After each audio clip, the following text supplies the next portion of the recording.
Hey, what's going on, everyone? It's Ted Carr here with Friends and Positivity, episode number 2. Today we've got my friend Tucker on the line, and Tuck is someone I met last summer at the Woodstock Fruit Festival. Fruit festivals are really where I meet most of my friends, and when I met Tuck, it was like I was meeting this mystic guru. Like, everything he said, it just felt really, really good. It felt as if I was speaking with someone who was just from another time, and from someone who just knew a lot about human nature and who just spoke truth that really resonated with me. Tuck's the kind of guy who, when he starts talking, people start gathering around and just start listening. The last couple times I spoke with Tuck, I really wish I had recorded it, so this time I'm glad we caught it on audio for you to listen to. I really think you're going to enjoy this one. Tuck just finished well, by the time you hear this, actually, he may still be fasting, actually. But in all likelihood, if you're listening to this in the year 2019, Tuck has returned to the world of eating.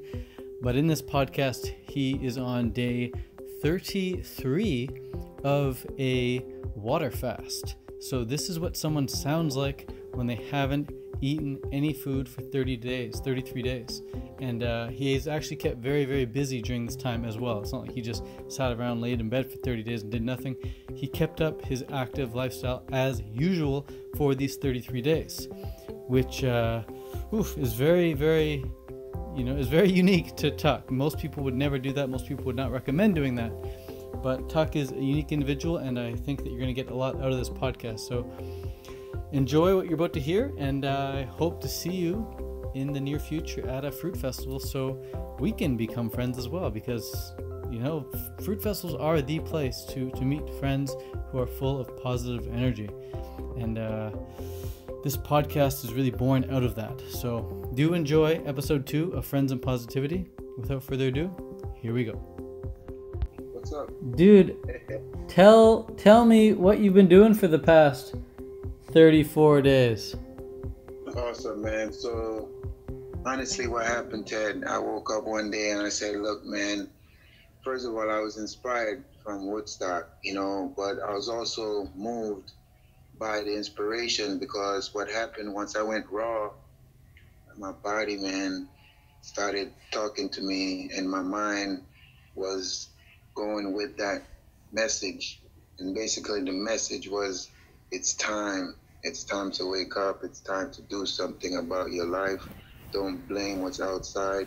Go inside and figure out what you need to do, because you inspire so many people there that what you do to inspire yourself. And I reflected on how things aren't working for me. I came back from Woodstock with no income, no job, didn't know what to do. And I was like kind of lost in space. So I said, around Thanksgiving, everybody was all jolly, wanting to be around family. And a week prior to that, I was kind of like, what am I going to eat? What am I going to do? Everybody's stuffing their face. And I was like turned off by the whole thing. And I said, what I need to do is just stop eating and figure out the answers on my own. And then a week before that, the Sunday before Thanksgiving, I decided to stop eating. And I said, I'm going to fast. I'm going to do like around 7 days. I'm going to do, I'll just take a break so I don't have to be around the family golfing down their face, because culturally they don't do nothing vegan. They just love meat. They just love food. And they just really like into the whole culture of the eating. Okay, all alone. All my brothers, my raw brothers and sisters, they're not around me. So I said, I need to find my own self. So I just took a break, and I said, all right, day by day, see how it goes. And that's what led it off. And then once it started, I didn't want to stop, because I started getting some answers. I was the one who was responsible for my own destiny. I was the one who needed to make the change. So I decided to just continue and see where the path went. In addition to that, I recognized that the water fast was the best way for me, because I only drink distilled water anyway. And so as I was going throughout the process, I realized things started happening. I used to smoke weed, and then I just couldn't smoke the weed anymore. When did you stop smoking the weed? about 3, 4 days into the fast. Huh. 3, 4 days into the fast, I said, nah, man, I can't smoke no more because I've taken breaks from weed before, but this was a powerful break because it was like my body just rejected it because I kept smoking to fight it. You know, I felt like, first of all, I went out and I bought a lot. Just I felt like I needed it, so I bought a lot. And then I recognized that it wasn't doing anything for me. It wasn't binding to anything. It wasn't getting me the effects I was looking forward to. Instead, it was just making it more challenging, giving me the munchies. And I said, I've done a juice fast before last year, but nothing like this. So I said, all right, boom, forget about the weed. So I just cut it out completely. Actually, I kind of lost it, man. About 7 days into it, I just gave it away to my best friends. I said, man, you guys take all my weed, take all everything. It's not working. It's not working out. I just don't want smoking me no more. I don't want to smoke. So that was a good cleansing. It just happened on its own. And another thing I noticed after the water, uh, I started recognizing that my body, I had a lot of shoulder impingements. And then that started releasing my right shoulder, left shoulder, all the weight stayed and all the muscles that like relaxing and like the restrictions was releasing and it felt great. And I said, if my shoulder is relaxing, maybe my hips could do the same because even though this process is like I feel the urge for hunger here. Still, the first week I was hungry. I was still thinking about food. Wow. But towards the second week, I started like focusing more on what was happening to my mind and my body and my consciousness. I became more aware of things. My body became, even though it was tired, I started recognizing that a lot of pain was starting to disappear. And things started to become clear consciously. I started seeing through people. I started having a shorter fuse for like negativity and people. I started seeing like honesty. Like I started seeing true colors shine through people. I started seeing dishonesty. I started seeing the things a little bit more clearer, and I started connecting more, having more compassion with people throughout the second week. Because the suffering for my own self kind of opened me up to other people's, become more empathetic to people. So I like the second week, but then towards the end of the second week, I started getting a craving. I thought I was going to break. And that's when I started leaning on energy sources around me, like friends. And so like one of my greatest friends here, my brother, student of life, he's the one who brought me to the raw world. So I'd go to him, you know, and he'll give me some advice on. He's very well versed with the fasting. He's also on the grape juice and the fast. So I went to him for some literature, and he said you must read, read and exercise the mind. So through him, I was able to launch into another week. He gave me that energy, he gave me, the herbs, because then I said, okay, I'm not going to make this alone on water. I need some herbs. So I started implementing some no caffeine, just natural herbs. And I started making my little teas in order to get me through the night and the day. I'd have a tea in the night. What was in your tea, Tuck? Oh man, what do you call it? Holy basil. You know, you'd have fennel. You know, arrowroot. Burdock root. Just the real roots, just nothing but roots. No green tea, no black tea, nothing like that, just roots. You know, and I and that was the main thing that helped me because I work every day and I ride my bike still. So when I ride to work, it's about a 30-minute commute. And I realized I couldn't do it all the time. Sometimes I had to get off the bike and walk up hills. I did a lot of breath work. I recognized that sometimes in the morning I started creating rituals in order to get through the day.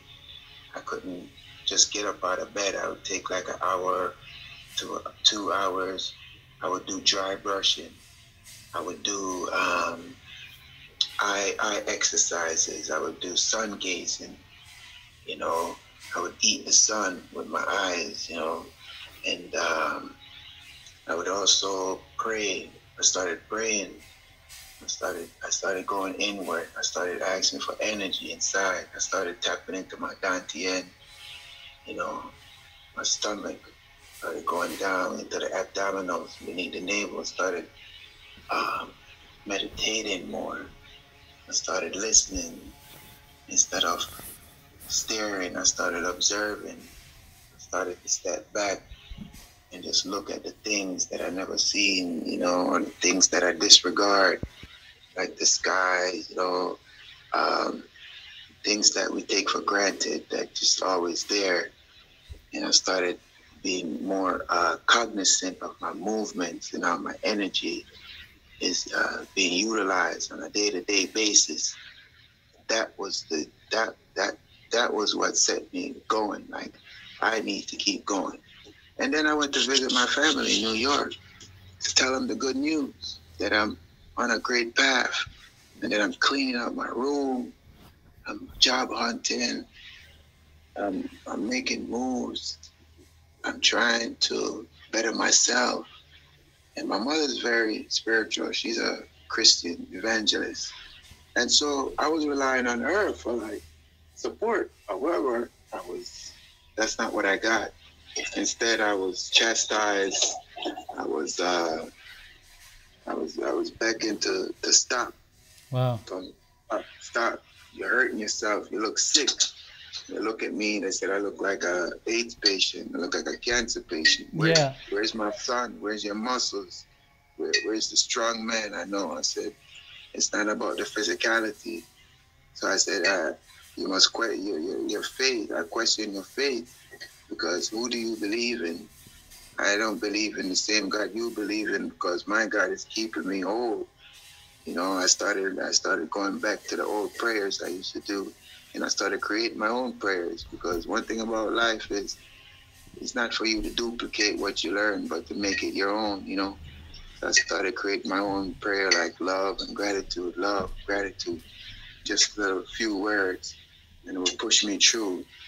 And that's what really kept me going, to see the opposition in my family. It made me more motivated. It made me stand up. I felt like I grew into my man's shoes when I went home. I stood up to my mom, stood up to my sister, because they wanted me to stop. They're very heavy into the food. And they thought I was sick. Wow. They were telling me I lost too much weight. And at that time, I just only lost 20 pounds. I went from 170 to 150, so I wasn't shrinking that much. Which each week I lose 10 pounds. Each week I go down 10 pounds. You lost 10 pounds a week, bro. That's my average. Right now I'm about 135. Holy, and you're 135, and you're 135 now, and when you started you were about 165? 170. Yeah. Wow. Dude, when I saw you at Woodstock, you were probably the most muscular guy there. Yeah, man. That's gone, man. My muscles are there, but it's all. I look, I'm gonna take I'm gonna have it on. I'm gonna have a picture. I'm gonna take a picture of how I look once Saturday. Get someone to take the picture of you, because when you take the picture yourself, it's a bit different. But someone takes a picture of you, then it gives us a better view. Yeah, they're gonna do that. I'm gonna let my brother Jeremy, student of life. I'm gonna ask him to do that for me. One of my brothers to do that for me, because the whole process, I only weighed myself 3 times. I started, disregard the number. I didn't want to look at the weight. I couldn't feel myself shed. All I felt shedding was the was the negativity in my head, was the fear and the anxiety and the depression that I had. And like the worries that I had, that was shedding. The pain in my shoulder was shedding. The doubts about society was shedding. Another reason why I kept going was I look around society and I see things happening around, things that made me recognize that people are tired of things, tired of the government, tired of suffering, and they're lost, and they're being bombarded, and they're being constantly bombarded by the external world, and so they're lost. And so I was motivated to stray from that and focus on the inside world, the light, because outside is always dark, always dark. If you're looking outside, you're dark. You got to go inside, and then when from outside, you see the light. So once I see that, I was motivated. Once I heard Bush died, I said, no, I got to keep going, because if Bush died and they're doing all this train action and they're doing all this publicity on CNN and the fires and everything just motivated me to stay fast to the fast, because this was so negative. I said, this is so dark. You know, all the movies, the movies started hurting my eyes. I don't watch TV, but when I try to watch the things I like, I couldn't watch it. I'd fast forward to it. My consciousness was too sharp. I couldn't watch certain things, only certain cartoons and things and documentaries and certain, books I can read. So my eyes was very, very, at this point, is very careful at what it sees. And if it sees things it doesn't want to see, it doesn't continue seeing it for comfort. It just recognizes that it doesn't need to see it and move on.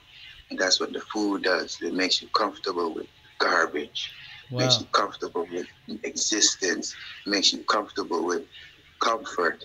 And you don't need comfort. Suffering, in a way, can be pleasant as long as you accept the path and open your will to it, and you keep moving with the flow.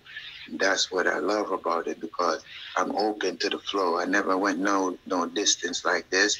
And another thing I recognize as I research is everybody got their own naysay about fast. Don't do it, don't do it, don't do it, don't do it. And I got a lot of backlash from my family, no type of support.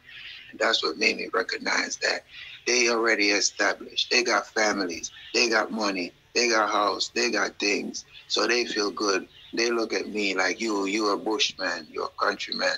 You're out there running around doing all this raw things. You don't have nothing to show me. You don't have nothing to show me. All you got is a good body and good health, good mind. Where's your money? Where's your car? Where's your this? And that's what motivated me, because all those things will come to me, because that's what I am. I'm always, you never operate from a point of lacking, they show me to operate from a point of abundance and let me see that everything I have is already good enough and I can give so much more. So I don't need to worry about lacking in money and lacking in that, because as I go through the fast, I realize that the people are lacking. They're lacking. And so they keep trying to decorate with all this fake stuff that just don't last. They just come to pass quickly. And so I recognize that I'm on the right path. So fasting is the right thing. And then it starts with willpower. And then it finishes with you recognizing that you are divine and you can grow through your own journey. And that's what kept me going, because every day it was difficult. The energy fluctuates. Sometimes I feel energized. Sometimes I don't roll out of bed. I don't work all the day. I have part-time job, so What do you do for work, Chuck? I work in a fitness center. I'm a front desk advisor. So you work at a fitness center at the front desk, and you rode your bike to work every day, and you engaged with people every day at work, even while you're fasting? On my feet. I stay on my feet. My shifts are short. They run from 5 to 6 hours. Sometimes I do 8 hours, but 5-6 hours is good enough for me. I stay on my feet, no sit down, interact with people. At a point, I got a complaint at work that I was giving off body odor. My boss was saying, I understand you're fasted. I told him I was fasting. This was like during Thanksgiving. And said, we got a complaint about BO. I said, that's me, I don't use all the stuff guys use. I'm a natural man. So I'll fix that up. So, I started recognizing that, I was starting to get the opposition from society. So I said, okay, let me fix them up real quick. And then I did that, made sure I can continue. And then I told him, I said, look, after I told him a certain limit. I said, oh yeah, I'm going to stop after the 10th day. So I told him I stopped just so they wouldn't worry about it. Then they could leave me alone because people don't understand. You can't tell them things. So I just leave them alone. Plus I didn't want them to tell me not to come to work. They might get worried that I might pass out. So I didn't tell them I was continuing. So I told them I broke my fast. Meanwhile, I was still fasting on the low. I would pad up my clothes, wear heavy, wear layers so I looked bigger, But my face was just withering down, So, it was in my face, but in my body, I made sure I wear extra layers so they don't think, I'm like, withering away. So I got away with it, and I'm still getting away with it. But I recognize you got to take certain actions to do what you need to do and disregard the people around you because they don't know. And, ignorance is bliss. So for you, the best thing to do is to be grounded, be rooted, because, Bob Marley got a song, you know, you know, you know, roots, not the roots, dread, bingy dread. I and I are the root. Some are leaf, some are branches. I and I are the root. And that's the thing, You got people cool. Leaves, they're branches, I'm the root. So I don't worry about the leaves, you know what I mean? So I just do what I gotta do because I'm grounded. And fasting give me more of stability, more power. What did you do for the body odor, bro? Easy, man. I got this magnesium aloe deodorant from Whole Foods. Invested in that. And I used my coconut oil and essential oil. I made my own concoction. I use lavender. Sometimes I blend it with lime. I have different bottles. I do mist sprays. I do like lime, pure essential oil, and orange, sweet orange essential oil. Also invested in a diffuser. So my clothes always smell good. Nice. So then all of a sudden I started getting compliments. Oh my God, you smell so great. Yeah. But then it was just like a certain period, that the body was doing that. That was towards the beginning. That was towards the first 10 days. After that, all of that dissipated. No more odor because the body was just flushing out some serious things at the beginning. You know what I mean? But then after that, it was all natural. You couldn't, I don't really need it right now, but I still use it for the magnesium, But yeah, I'm a pure natural man. I love that idea about the diffuser in the with your clothes. So do you have your clothes hanging in a closet and you have the diffuser beneath them? Yeah, exactly. I have it in the room and I have the diffuser constantly going. Whenever I need it, I just change the different. I invested in a selection of essential oils. I got about 18 different oils, and I just keep the diffuser whenever I need my mood for meditation or levitation or just for a nice little scent. I just change, Yeah, I like that a lot. Oil. That's a great idea, And dude, what gave you the idea that that you should continue riding your bicycle every day, even when you're not eating? I don't want to be around the people. I don't want to be. It gives me peace, and I enjoy the challenge. And I believe I can do it. I'm an avid cyclist. I have 3 bikes, and so I change the bike depending on the route, depending on the weather condition. My bike changes. So it was always like, okay, how are you going to make it today? So it was like that, you know, it was fun because you had to challenge yourself. You can't just do it and just make it easy, you know? So you kind of gotta, once you know you can do something, don't fall back, you know? Right. Challenge yourself because, you know, there's times I'm coming home and I'm like, nah, I cannot take this hill. Get off the bike and walk it. And that felt good. I was like, yeah, I can walk with this bike. I walk with the bike. And sometimes I walk like halfway. And then as soon as I'm going down the hill, I jump on the bike, you know? Yeah. And also it's like I live a distance. And where I live, it's not really a friendly neighborhood. So I don't want to be around people on in the public transportation and the words they're saying and the conversations and all this stuff was just not what I'm about. Right. And I didn't want to surround myself with that. So I just said, you know, I like the peace. I like the breeze. And when I ride the bike, I could look at the sun. I could feel the breeze. All of these natural things that happen to me while I'm riding kept me going. I could do more breath work. You know, if I'm on the bus breathing and meditating, people looking around, you know, I just like it. I only utilize the bus maybe 3 or 4 times during the last month. Wow. You know, just so I can, you know, those days when it was totally bad weather, totally rainy, totally tired, totally spent, I did it. You gotta find a balance. You can't force yourself to kill yourself. You gotta just recognize when you gotta stop. Right. And I do.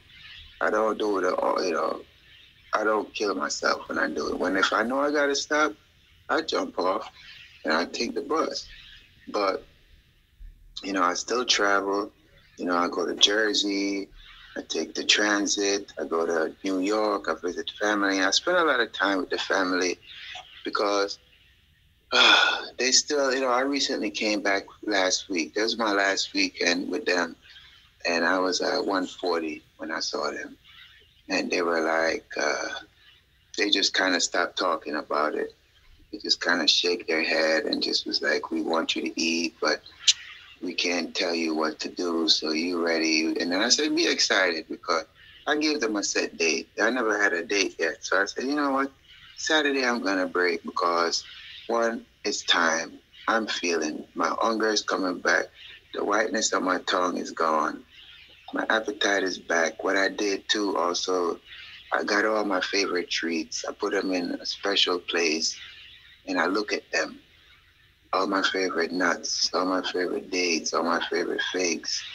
And I talk to them. You know, I say, look, guys, I see you soon. And that makes me feel good. Yeah, man. Because you got to let them know. And it's like, it just shows your connection to the food, you know? And it just shows that you appreciate what you eat and that you can withstand the desires. You can withstand the cravings. That means you're just on another level.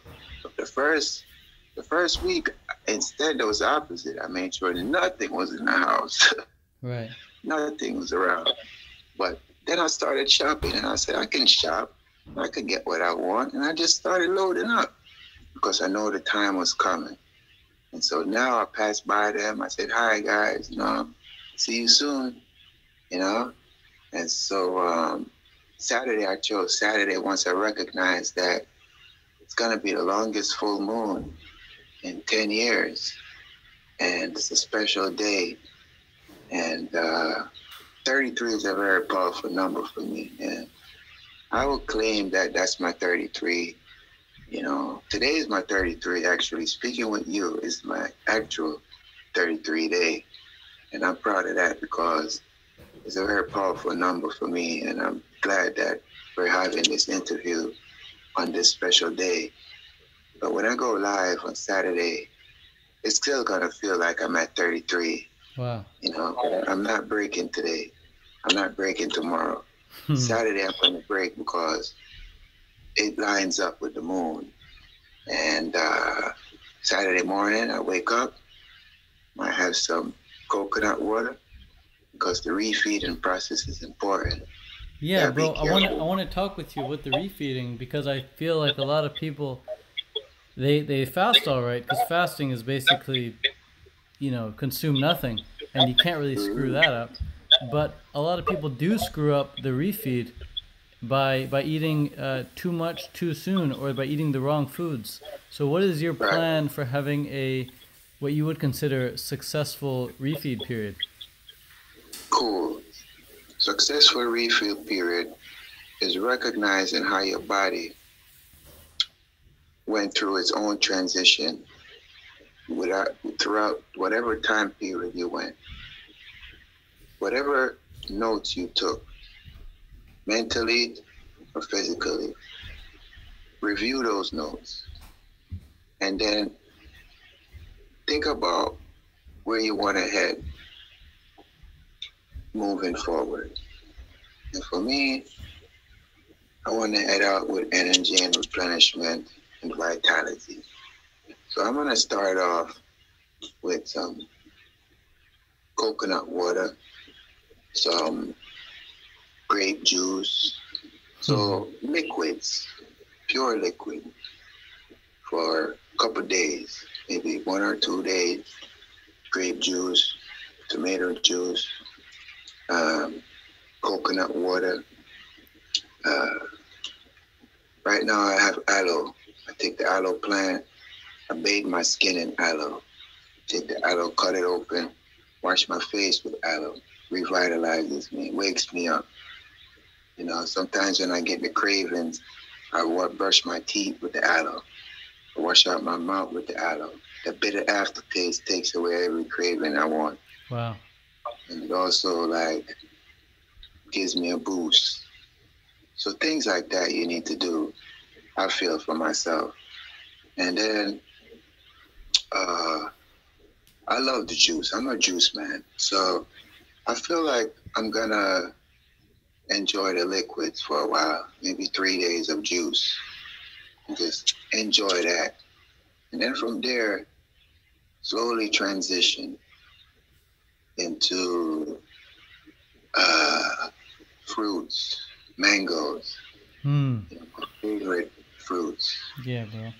Mangoes, uh, oranges, pineapple, juicy fruits.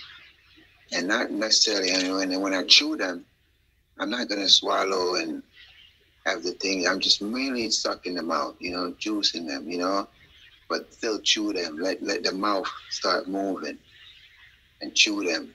Get used to the chewing. And the mango seed, suck on the mango seed, things Right. like that. Yeah, yeah. Let your mouth exercise. Right, right. Exercise your digestion from the top. Move on the mouth, and then as you get better with that, your stomach is getting ready. It's sending the enzymes in, and then move more like, the probiotics, the Hmm. fermented foods.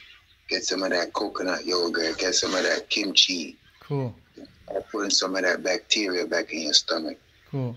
You know, don't be a fool about thinking you can just chow food in without no bacteria down there. So get some bacteria down, get the fermented foods, get the yogurt in there. You know what I mean? Yeah. And then after that, When you say yogurt, are you saying like coconut yogurt? yeah, yeah. Yeah, Like, you can get coconut oil, you can get fermented foods, get yeah. the kimchi in there, you know, get what you can that's fermented as much as possible. And Get then your and then once probiotics. once you return back to solid foods, at what point will you start rebuilding your muscle? Because I know a lot of people, they don't want to fast in the first place because they're afraid of losing the muscle that they've worked so hard to build. So Yeah. at what point will you return to strength training or bodybuilding? I have to let my body answer that because honestly, um, while I'm getting juiced up, who knows? It might be the second day when I decided to just start doing pull-ups. You know what I mean? Yeah. It's just the juice is gonna give me that boost. Yeah. I've no restrictions on Cool. rebuilding anything. Cool. If my body and mind says hold, I'll hold. So the whole idea is my muscle don't come from lifting weights. It comes from calisthenics. Mm. And this approach has allowed me to work on my symmetry, work on my flexibility, work on the overall body as a unit, not just one piece by piece. Right. And that is the goal. Before I felt like I overdid it in high school and college by lifting, and I haven't lifted since college like that. So now I feel like now I can work on the whole, holistically, the body holistically, work on doing handstands, work on doing, you know, you know, um, my legs, work on the proportions, Right. work on the whole body acting as a unit, like a bullet, instead of like, you know, a separate, like an accessory, like I got big muscles, big arms, I want to have like it being together, unified. Right. So I would do more like holds, I would do more ligament work, I would do more standing meditation, Mm. things of that nature. One thing I'm looking forward to is running again. So I would start off jogging, light jogging, see how that works. And then, and then move up. I'm not worried about the muscle too much because once I start to move, my body will enjoy the groove and then it will just form, you know, it will just develop. I have no problem about that. It's just I don't want to overdevelop by thinking I need to develop. So I don't have to worry about when I'm gonna work out because working out for me is a natural practice. It's a daily practice that I do it. It's like it just comes to me. But once I invest the time and start training, I will figure, give you a better idea. I'd figure uh, maybe a week or two, I might start making a regimen, Cool. But the first couple of days, I might feel so great that I might start hanging and holding, and doing constriction holds and, just to feel how it feels. I might do a handstand or try to attempt one. You know what I mean? Yeah, bro. But throughout the whole process, I tell you what I did. I did headstands. I started doing like 20-minute headstands before I go to bed. Or when I wake up, I would just go on my head, turn upside down, let the blood rush down. Wow. I do that about every day. I do a headstand. That's kept me going. That kept my blood. If I feel tired or I feel weak, I do a headstand. And I just meditate. Put on some tunes. I put on a book, an audio book, and I do a 20-minute headstand. And then a 20 minutes, sometimes be 30 minutes, But it just gets there to that point. That was my exercise. Now, I don't have to. you've mentioned meditation a few times. Do you have a formal meditation practice that you have in your daily routine, or is it something that you just do sporadically? Sporadically. Sporadically, okay. I used to do Kundalini, but it's rapid fire breathing. I try to do it throughout it, but then some days I just couldn't do it. It's strenuous. It's more like a workout. Right. So I recognize that headstand works for me, just to get on my head and go inside and meditate. I cannot do the lotus pose, so I don't sit well. So I just rule that out. So I would say I'm moving towards that. I want to be able to sit and meditate. When you say you don't sit well, what does that mean? Like it just hurts your knees or something? Yeah, my hips. Your hips. Yeah. Right. Tight. Right. But now, it feels better. So I look forward to opening them up so I can sit on the grass with you guys one day, Yeah, man. We can always do standing meditation together too, but it's a cool ability to be able to just sit comfortably cross-legged. Yeah. That's for sure. I mean, and I don't think we need to go full lotus. I think just sitting cross-legged works well. Cool. But what are some of the surprises that came up for you during this water fast? Like, what were some of the hurdles? I know you mentioned like having to deal with society and people around you and your family and stuff, but what were some internal hurdles or battles that you had to overcome during these 33 days?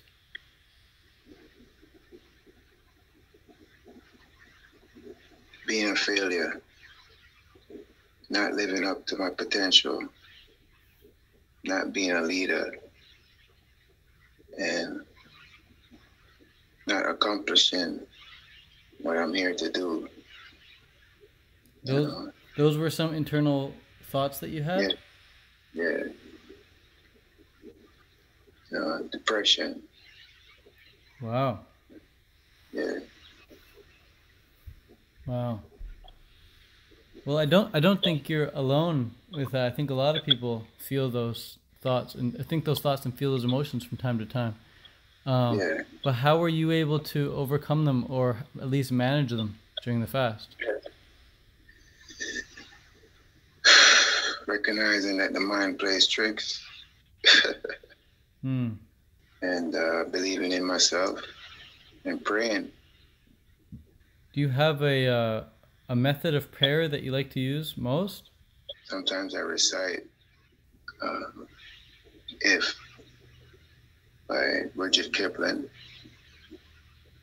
"Invictus" by William Ernest Henley, the Lord's Prayer,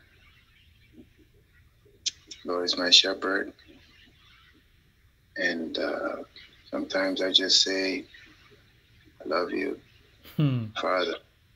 Thank you, universe." That's it. Nothing complicated. Right. Comes from the heart. If it doesn't come from the heart, it's just words. Yeah. True, bro. Truth. What were some of the audiobooks that you listened to over this past month? Good question. Deepak, The Healing Self. Also got I did a lot of Alan Watts, Edward Becker. The book, I also have Bruce Lee. Bruce Lee? Yeah, Bruce Lee. Very wide variety, but those were the main ones that I turned to. Cool, man. Yeah, man. Yeah, so I'm starting my water fast on the day that you end yours. And I'm going to also attempt to do no internet for those 10 days as well. Good, good. So I'm gonna load up on a couple audiobooks and a couple good albums of songs I like and musicians I like, and I got a couple of good books here with me I can read. But are there any tips or tricks or bits of advice that you'd want to give to someone like myself who's just going to start out on a 10-day fast?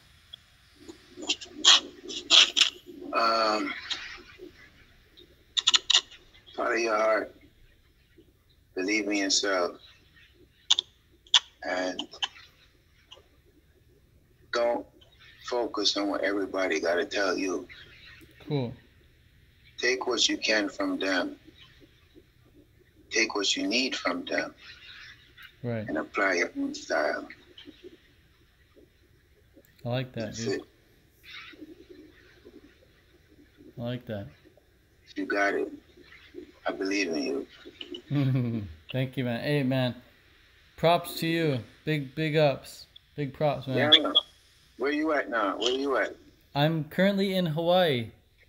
Man, I thought you was in Canada. I was, bro. No, I don't know. I'm not out there. So you in Hawaii? That's cool, bro. Yeah. I wasn't Right, I wasn't planning on coming to Hawaii, but I just decided to, like, very last minute to just get a ticket and see about coming here. So here I am last minute. That's what I love about you, man. You know, yeah, you just go with the flow. I love that.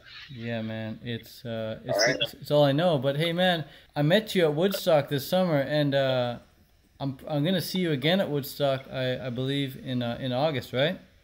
I believe so. Yeah, but I'm also gonna see you somewhere else, right?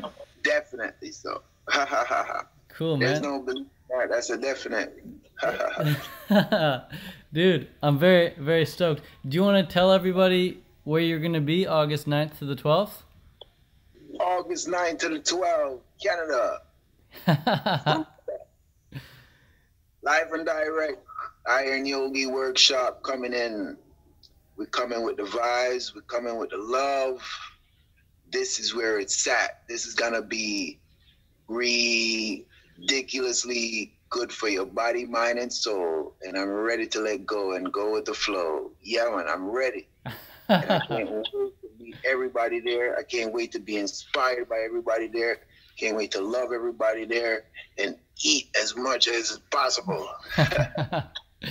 Yeah, I'm looking dude. forward to it. And you guys look like you get down, Oh yeah. you know, and I'm about that. And Canada is open, you know, and that's what I'm about. So you're going to see the flow, natural flow, the roots let go. You know what I mean?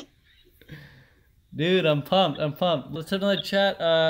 Maybe after my fast, and I'll see you how you're doing. 10 days after you've begun your refeed. Yeah, bro. Yeah, we'll catch up, bro. I love you, bro. Thank you for the call. Thank you for making your time, consideration. Always love and light.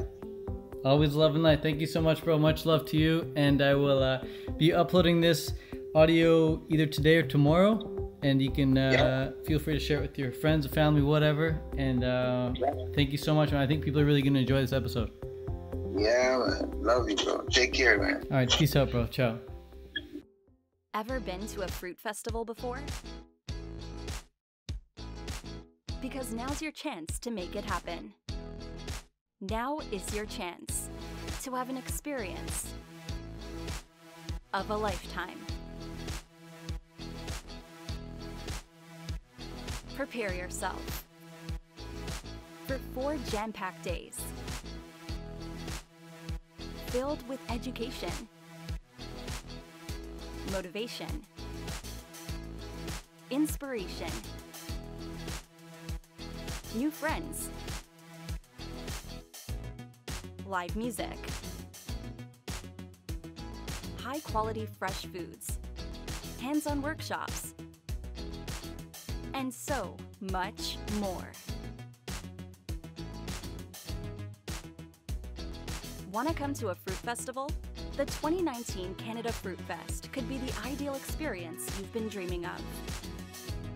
The magic unfolds August 9th through the 12th in the beautiful Okanagan Valley of Kelowna, BC.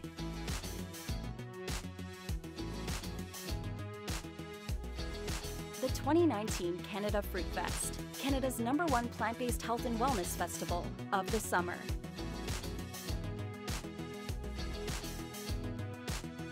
Visit www.canadafruitfest.ca to learn more.